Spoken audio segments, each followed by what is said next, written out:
Ito naman po ay para sa pagre-register natin sa club. So, pagka nagka-login po kayo, ito yung unang-unang yung makikita. Dito sa upper left, kahit sa cellphone, parehas lang siya. Pupunta ka lang sa una, settings.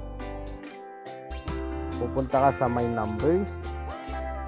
Ilalagay mo yung mobile number mo.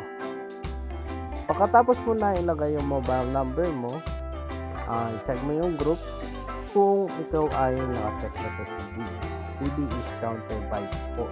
Ito po yung ginagamit natin sa clocking system at dito po galing yung mga load na gagawin.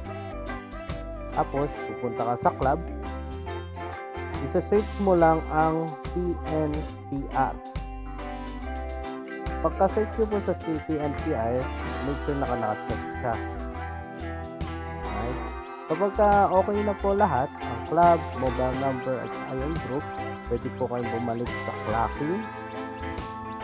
Ita-type nyo lang po ang reg space ID number nyo, tapos isa-send nyo lang yung code.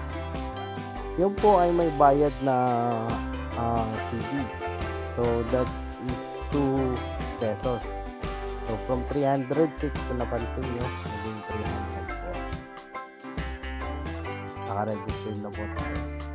Ayan, pagkatapos po ng registration, ready na po lahat sa inyo. Pwede nyo na po gamitin ang barcode scan kapag arrival ng Kalapate, o pwede nyo rin po manual type.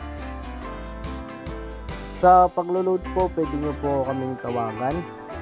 Sabihan nyo lang po or kahit na mag-message lang po kayo sa group chat para kayo po ay loadan namin sa CD.